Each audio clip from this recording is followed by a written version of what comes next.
Okay, I'm back, and I'm back again with another review.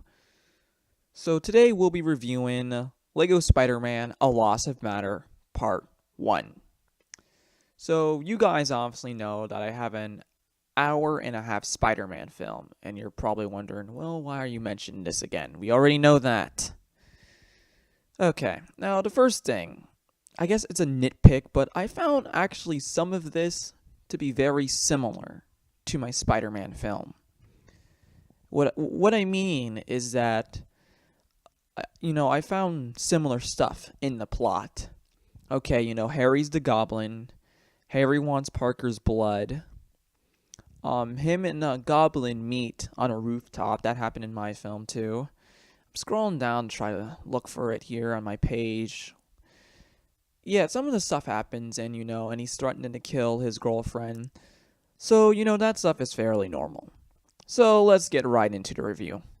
And I want to thank Frozen Lake Films since he told me to use the video, and now I'm going to use the video now. So, okay, let's get right into it in 3, 2, 1. Now, let's talk about what's good in this film. So, the plot is kind of it's generic. All right, what does it have to offer to the table? Like at the end of the day, all plots do seem generic, but what is new? What is unique about the plot of this film? And I'm looking at it and I don't really see anything. It just seems to be the same, It just seems similar to my Spider-Man film. Okay, so I'm going to open up my notes now and we're going to get right into it in 3, 2, 1. So the film starts out with an intro with music playing. It's saying Noodle Studios presents, and then it just gets abruptly killed off, the intro. The intro was playing music and it abruptly ends, and then we have a scene of a redhead girl and Peter Parker talking with each other. So for the first scene of the film, there's like a long pause of silence, and I guess Peter's girlfriend, Jean, which I think is Jean Grey for some reason, she's part of the NYPD, and judging from the voice actors, it seems like, Jean is very old compared to Spider-Man. And the voice acting, honestly, I'm gonna be honest, the voice acting in this film, it's kind of crappy, and you're gonna be hearing that a lot in this review, unfortunately. And you have the TV thing. Actually, I didn't know this was a TV at first. I don't know where they are. And I think this is a big problem. I don't know where these people are. Like, where are they? I just see a hole in the wall. I'm thinking they're at a cafe. And they're staring at the TV. But, yeah, that's what I'm thinking, I don't know where they are, so I think that's a bit bad. It's decent, but it's kind of bad at the same time, and that's what I think. So she leaves the room and stuff, and we cut to robbery, and I think this is where the animation starts falling a bit. There is a lack of animation. So in terms of animation, it had its moments. But there's one thing that bugs me. It's more like the lack of ease in and ease out, and just a lack of animation.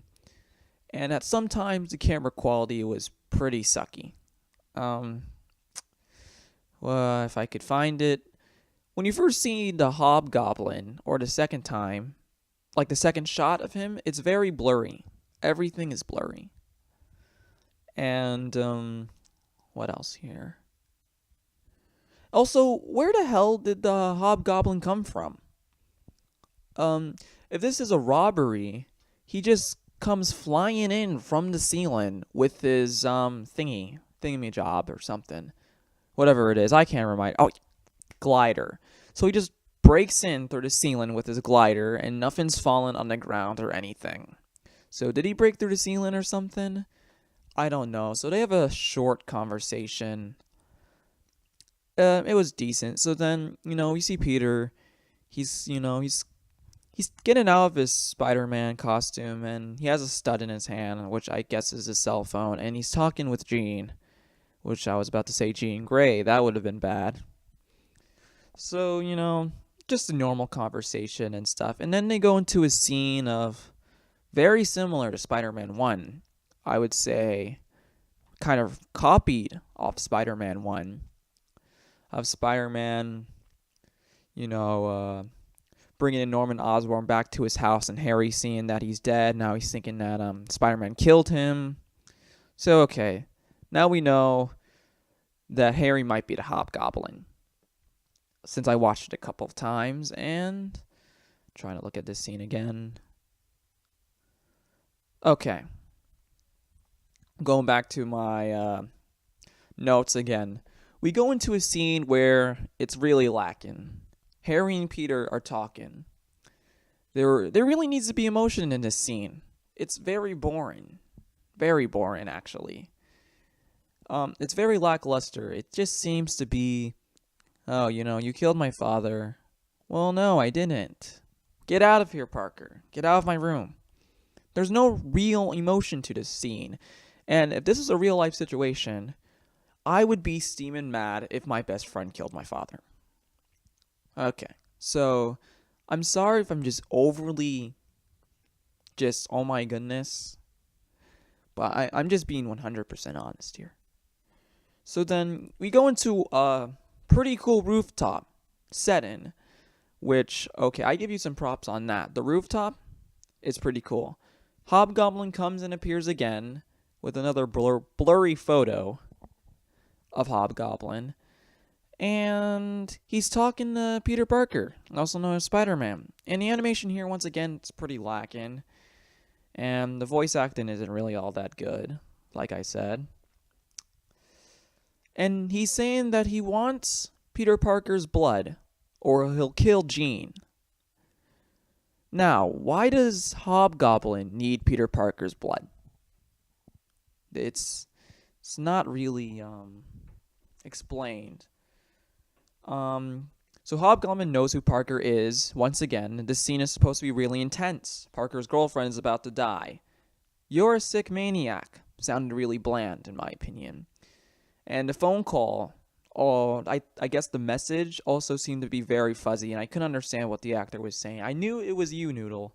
I knew it was you talking, but I didn't understand what you were saying. And, okay.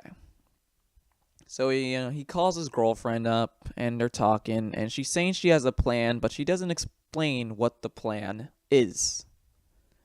They're talking, okay. Okay, just a small talk, but then she says, okay, I have a plan. But she doesn't explain what the plan is. So that's another problem I found a bit. Okay, it's more of a nitpick, since you can get away with that. So let's zoom in here onto the video. Now here's another problem. Spider-Man and Hobgoblin are talking, but they're not looking at each other.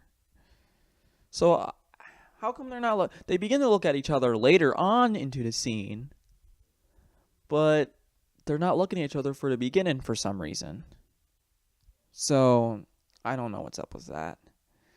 Then we get a pretty promising fight scene with Peter Parker throwing the Hobgoblin through the window.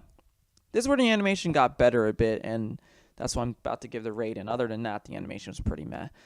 Now, the fight scene did kind of get a bit meh, since there's a bit of long pauses. And here are my notes. I used to have this problem, and I still do. A fight shouldn't really stop at random parts. So right after a punch, Parker stands there for like a second, and then he throws another punch. So maybe you can work on that, and I can also work on that too. And then for a third time, we have a lackluster emotion scene. Okay, now I'll mention something positive before I get to this. Parker's head being thrown into the wall, that was a pretty cool scene. And right after that, he shoots the web, and then he throws Hobgoblin into the gas tank, wherever it is. That scene is pretty cool. It's pretty cool. Okay, and then he starts doing flips and kicks and stuff. And Parker begins to beat the crud out of the hobgoblin. And now we have another emotional scene, which actually lacks emotion. It really needs emotional music. Like, why would Harry be sorry? Think about it. Why would Harry be sorry? Oh, I'm sorry I caused you all this trouble. In my opinion, Harry should still be really, really mad. I mean, him and Spider-Man were about to make a deal. Spider-Man, he's like, screw the deal. He throws Hobgoblin right through the window. And then he starts beating the crud out of Hobgoblin then. So why is Hobgoblin sorry? And, if anything, Hobgoblin didn't really do anything to Spider-Man. Spider-Man just begins beating the crud out of Hobgoblin. And they were going to make a deal. So Hobgoblin goes off, aka Harry, and then it's left. It kind of ends on a sorry note. Sour note, I should say. So the plot, the animation, voice acting, it was entertaining to watch just as a Spider-Man film.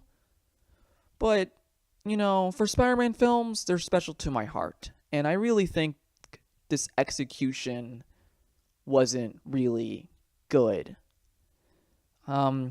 So the animation is 3 out of 10. The plot is 3.5 out of 10. And the voice acting is 2 out of 10.